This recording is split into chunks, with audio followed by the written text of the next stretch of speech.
Sumarata dinane Jemuah. Muga-muga Bapa Giri Sancaka tansah berkah lan amanah. Amin ya rabbal alamin. Iki palungguhan iki sing ditunggu-tunggu wis dadi bukti sing dianti-anti wis kelakon awake dhewe sowan ana ning pasar Sumarata Laladan Ponorogo no. Iya.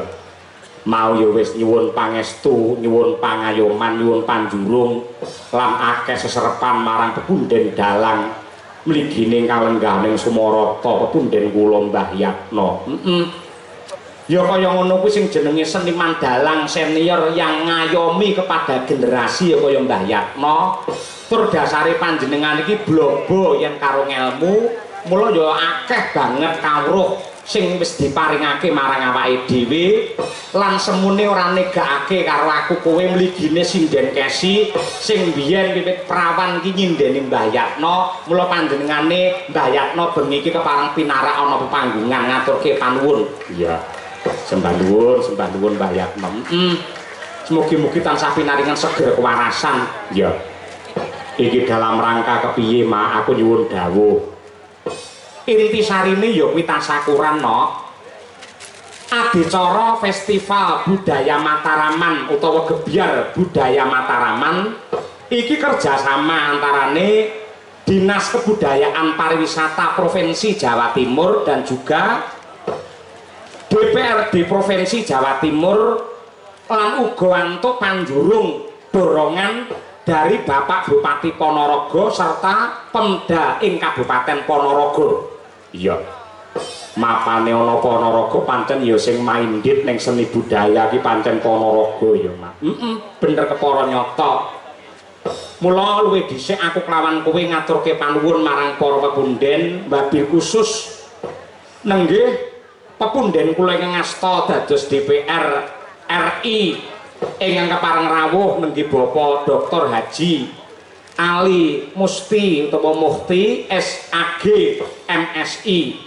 Iya, mboten kata lumpen dumateng DPRD Provinsi Jawa Timur nenggih Bapak Pranaya Yuda Mahardika SP MIB. Lan uga yang selalu dicintai oleh warga masyarakat Ponorogo sing sangat dekat dan merakyat dengan masyarakat nenggih Bapak Bupati Ponorogo Bapak Haji Sugiri Sancaka SE MM. Tepuk tangan untuk Bapak Bupati. Iya. Le merakyat nganti kaya ngono ya, Mak.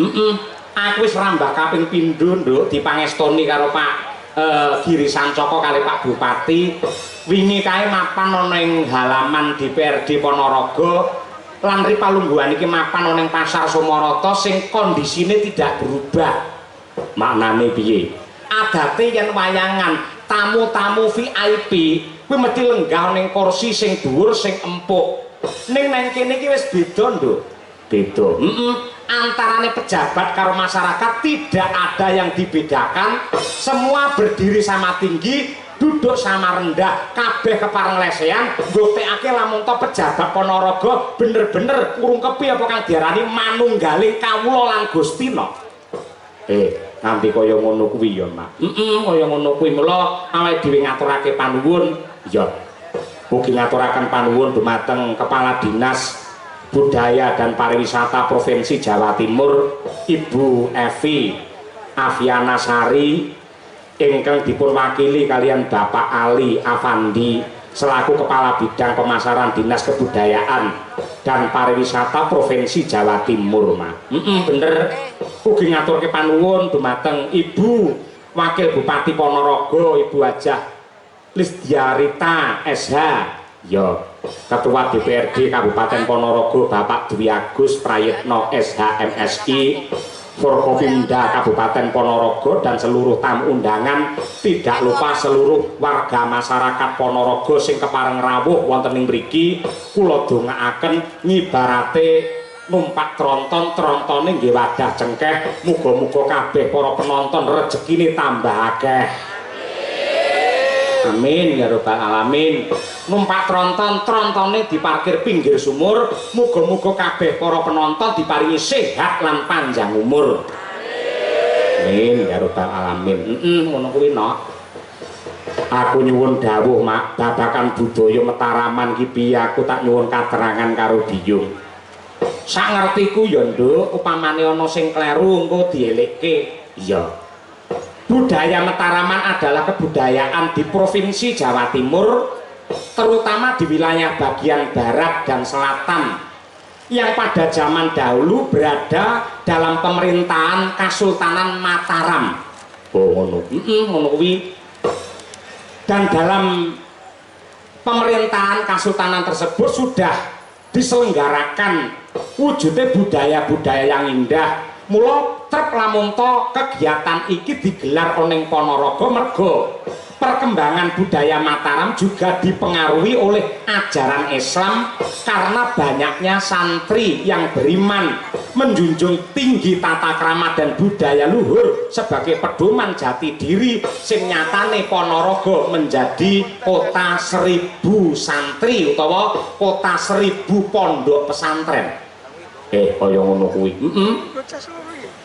Oleh karena itu digelar Festival Budaya Mataraman bertujuan untuk merawat, melestarikan dan mengembangkan serta mengenalkan budaya Mataraman kepada masyarakat terutama generasi muda zaman milenial agar bangga dilahirkan di tanah Jawa yang sejak zaman dahulu sudah mempunyai peradaban tinggi dan luhur serta kaya akan tradisi dan budaya yang hebat. Ya bener mak. Mula kang mangkono nduk yen kowe manut lan nindakake ajarane mbah-mbahmu mbiyen ing antarane kaya ta pitutur magepokan kelawan andhap asor lembah manah gotong royong aja dumeh mulak salira hang rasa wani tepa selira bawa leksana lan isih akeh kata mutiara lan kata bijak sing nyatane kabeh mau yen ditindakake bakal dadi sumber kekuatan yang luar biasa sehingga Kabupaten Ponorogo semakin hebat, Jawa Timur menjadi gerbang baru Nusantara yang tercinta. Ngono ya Mak. Kaya ngono kuwi ngaturke panuwun ingkang tanpa upama ya Mak. Mula kejaba kuwi awake dhewe ya ngaturke panuwun marang para pepunden seniman dalang ing wewengkon Ponorogo kula nderek kula nuwun wonten mriki lan sampun dipun paringi wujudipun katresnan kalian Ketua Pepading Ponorogo nenggih pepunden kula Bapak Sindu Parwata wujudipun tetembangan ciri khas piyai Ponorogo nenggih lelagon Ponorogo hebat. Ponorogo hebat. Sing nembang diwiwiti saka bawane Dandang Gula kula nyuwun sakanthi sanget dumateng Ibu Sukesi Rahayu sarjana seni magister seni. Mengko lagune digarap bareng-bareng malah ana nuansane riok lho. Kaya ngono ya Mak. Monggo Bu Kesi dipun aturaken bawanipun langkung rumiyin Ponorogo hebat.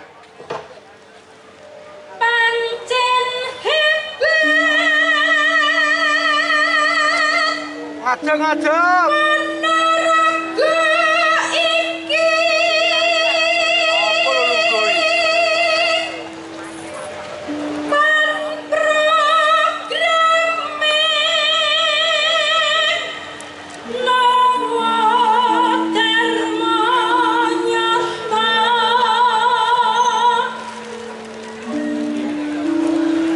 maju pembangunan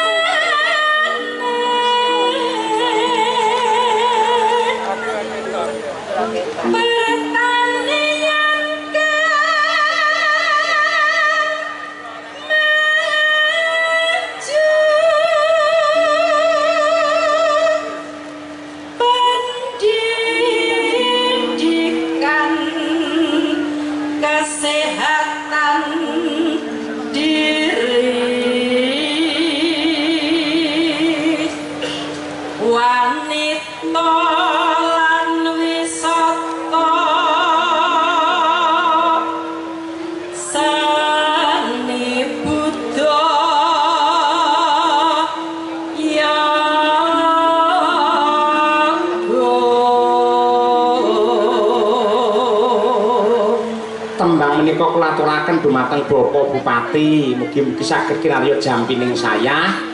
Lan ugi mujudaken salam sungkem kula dumateng para kiai, alim ulama, ibu nyai ingkang kepareng membina mendidik generasi lumantar pondok pesantren, wabil khusus Bapak Kiai ing pondok pesantren Wali Songo Ngabar, Mbah Kiai Iksan, lan uga Mbah Wahib sing wis ngangkat anakku lanang Brahma Kesawa dadi putune Mbah Wahib, Bapak Jainul lan ugi Ibu Maryam lan sanes-sanesipun.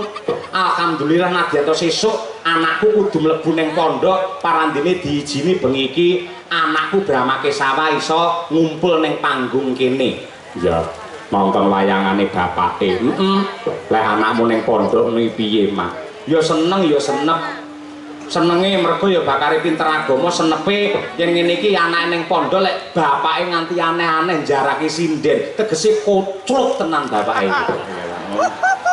Kuwi nggih filter ya, nggih filter men pake ora aneh-aneh. Iya. Monggo Bu, lajeng. Pemuda menyang olahraga UMKM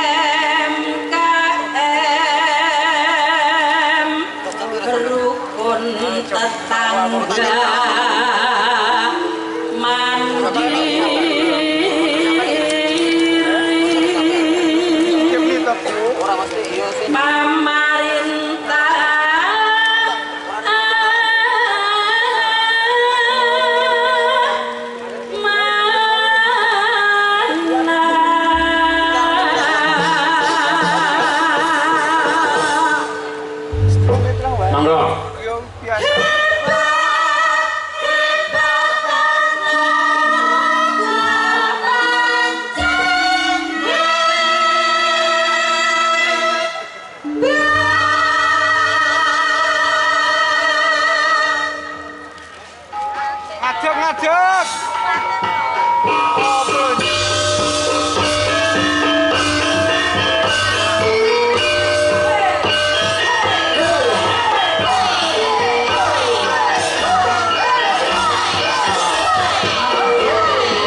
untuk Ponorogo hebat. Nggih.